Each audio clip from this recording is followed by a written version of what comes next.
Hi, welcome to another video by Viterbi Bros. In today's video, we're gonna talk about basic algorithms analysis. So, before jumping into basic runtime calculation, let's have the following assumption. So we're gonna assume those operations gonna be run in constant time or 1 second. And the first set of operation gonna be the arithmetic. So they're gonna be the addition, subtraction, multiplication, division, and the mod operator. So let's say you run the code x equal to 1 plus 1, and we assume it's gonna take for the machine to execute within 1 second. For comparison operation, let's say you compare if x equal to 2. This line right here also costs 1 second. Next is gonna be array accessing. So let's say you want to store into a variable x a value of element 2 inside array b. It's gonna take 1 second to accessing that value. Lastly, gonna be variable initialization, just like you set x equal to 1, y equal to 2. And also when you try to updating variable, let's say you try to increment variable c by 1 and variable b by 1. Those two operations also taking 1 second. And why do we assume those operations gonna take 1 second? Well, because first they like just single line, and also underneath the code, those operations performed by the hardware such as logic gate.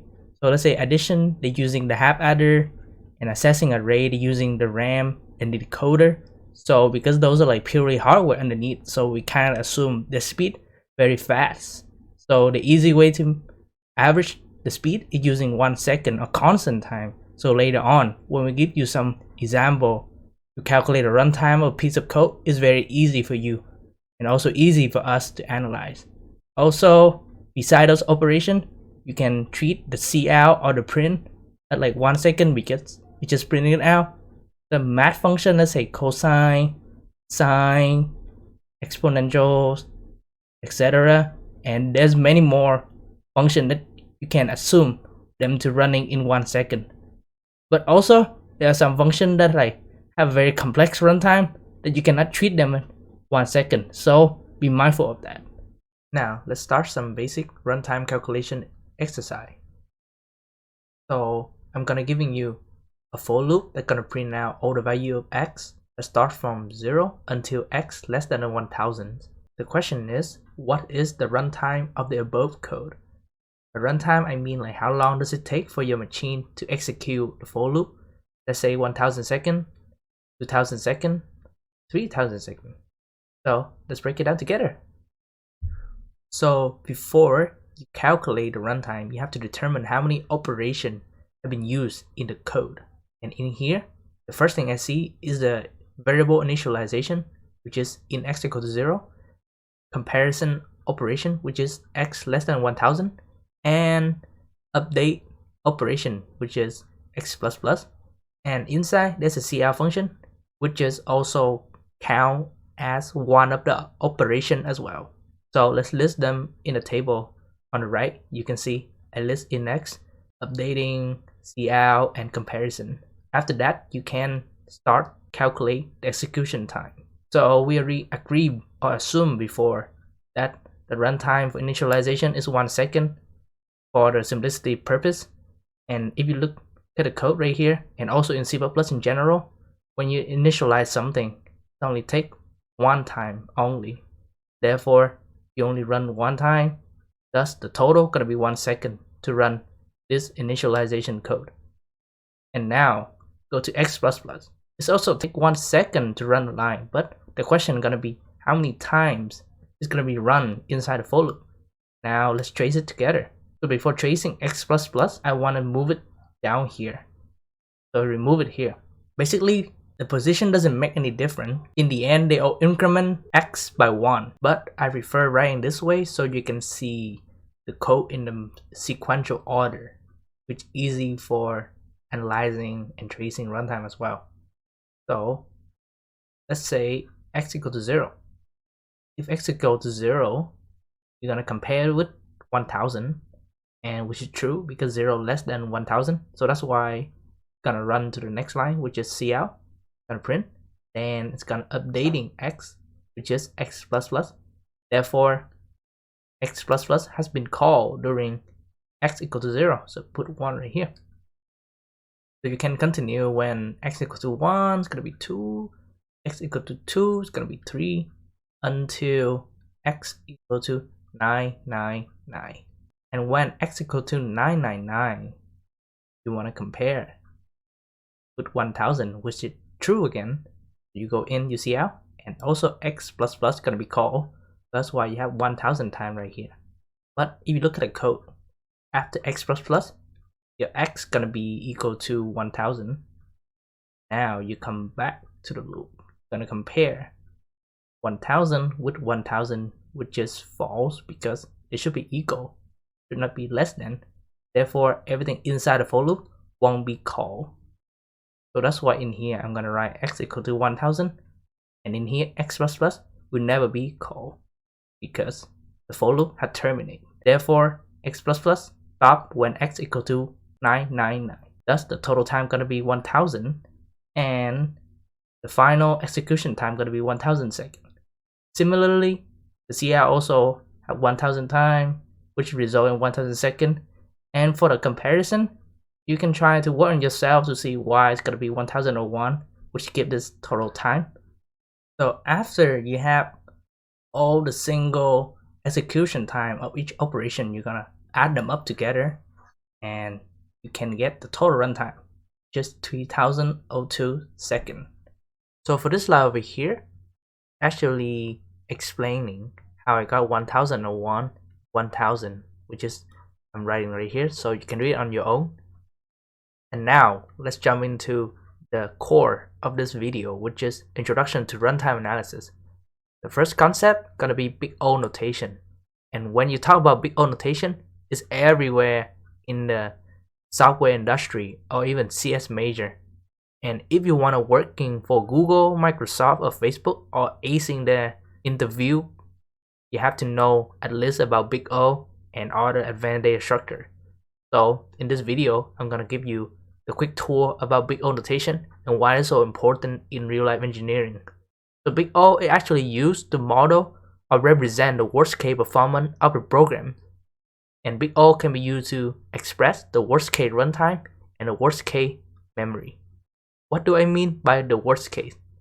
So worst case performance is when your program running the slowest and consume the most memory.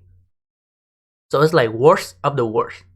And in real life, you also want to assume the worst case scenario in order to know how to optimize from it.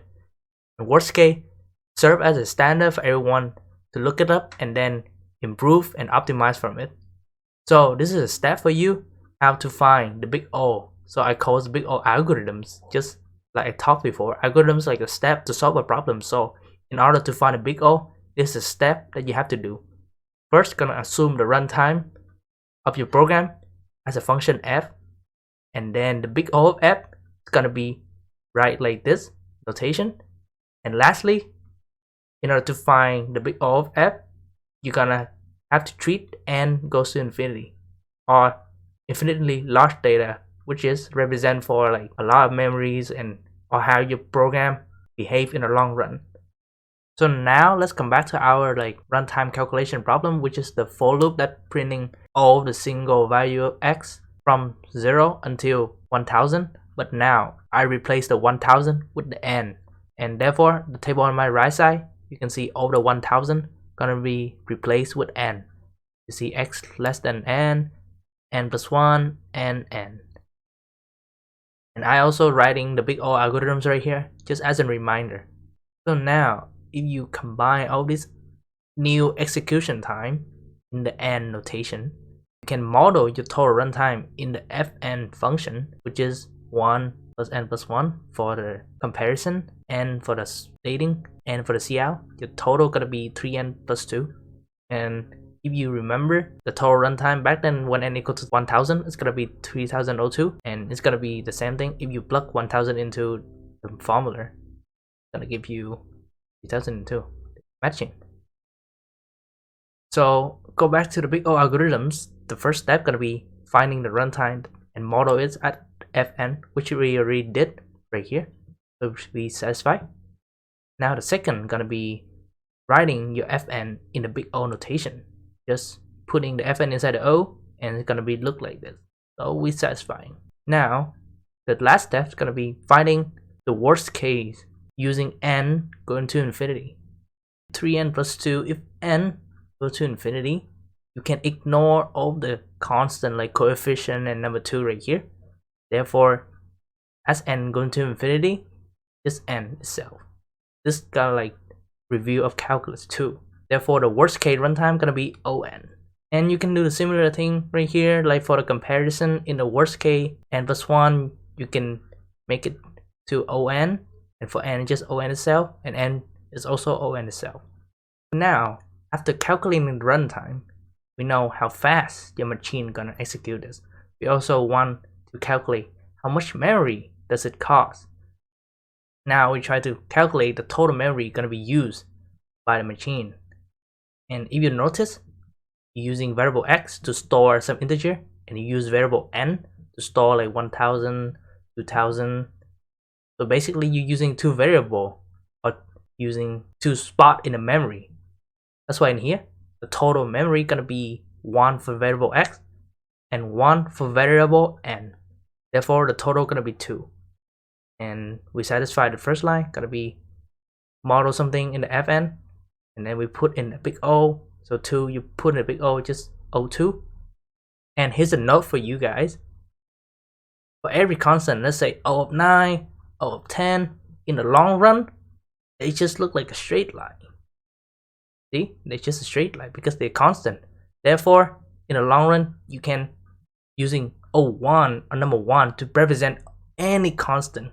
So 1 right here means you constant, you're in a straight line. So it doesn't matter what number you're in, like 9 or 10. Just use number 1 to represent every constant number. So therefore, the memory gonna be O1. Therefore, this program right here doesn't cost much memory in the long run. It's all constant, like it's O1. It's like you're using one spot in the memory. So now, back to the total runtime. The worst case is on. This means that your program gonna take more time as n increase linearly. So n right here and t right here. As n increasing, the program take more time to executing or to printing x. So in general, this is okay program because the memory doesn't cost much, and the worst case is just linear. It's better than like exponential, which like increasing crazily. So linear sometimes is better. Tips to compute big O. So you always assume n goes to infinity, and once it goes to infinity, you can ignore any constant that multiplies or add with n. For example, this function right here, as n goes to infinity, you can ignore the 9999, 2. Therefore, your solution gonna be on. And for the log 2 right here, as n goes to infinity, number 2 can be ignored, and your solution gonna be log n. Similar for log 3 or log 10, they're all gonna converge into log n. Similarly for 9 and log n, as n goes to infinity, you can ignore number 9, and your solution gonna be O and log n. And next, the faster growing rate function always overtake the slowing rate function. So this is gonna be the growing order that's taken from calculus 2. And look at this for reference. So basically, if you look at n squared plus 3n plus 2 to 2, if you graph it, n squared gonna look like this, and n gonna look like this. So you can see n squared has a faster growing rate than n. Therefore, in the long run, n squared can like overtake this thing, and n gonna be completely ignored. Like in the long run, n squared gonna dominate n. Therefore, as n going to infinity, the solution gonna be O n squared because it's gonna dominate the n. Similarly, n factorial and n. If you look at this reference right here, n factorial is right here, and n is just right here. So that's why in the long run, n factorial gonna overtake or dominate the n. So your solution gonna be O n factorial. Also, if you referring back to our like runtime calculation problem. So I'm gonna write through the code right here for x equal to 0 until n. Just print x. If you look at this code right here, you're gonna see like, oh, you actually print x for like n times, right? Or n plus 1 time, doesn't matter. Regardless n plus 1 or n, the runtime gonna converge to on. Therefore, you don't have to go like the long step that I did before, like calculate the runtime of each operation. Let's say x less than n gonna be n plus 1, x plus plus gonna be n, because it doesn't matter what n you have. In the long run, it's always on. So you can quick calculating the big O of this piece of code by skipping the long step of calculating each operation. So now let's discuss like other big notation members. So this topic is just like miscellaneous because for EE355 you only need to know big O notation, but I think it's worth to mention other members that belong to the big notation family. So big O, since assume the worst case, so you can see it as an upper bound. So like this, when you worst of something, you're way on top, right? So that's why I would say the worst right here, worst case. So since you have the worst case, then you have the best case as well, which is the lower bound. And the best case gonna be called big omega. And since you have worst case and best case, the middle thing called exact. The name of it gonna be the big theta will be both upper and lower bound, or exact, which is in the middle between the big O and the big omega. Big theta gonna fall right here. So this is a graph representation of big O, omega, and big theta. This graph right here gonna show you the general runtime of each different function that we show on the previous slide. So in real life, when you're writing a software solution for a company or any project or for competition, it's always good if you achieve this big four solution for your runtime. It's better to have like on, log n, and o1 compared to on power n, on power 3, and on power 2. So that's why if your solution reaching this point, you can be proud of yourself, like provide some creative solution that achieve this fast. But sometimes there's a trade-off, because if you have very fast like program, but you need a lot of memory, which is consume a lot, which I already discussed on the algorithm overview. But in general, learning big O notation help you gaining more insight about your program, the runtime, so you can serve as a standard to later on improve and optimize.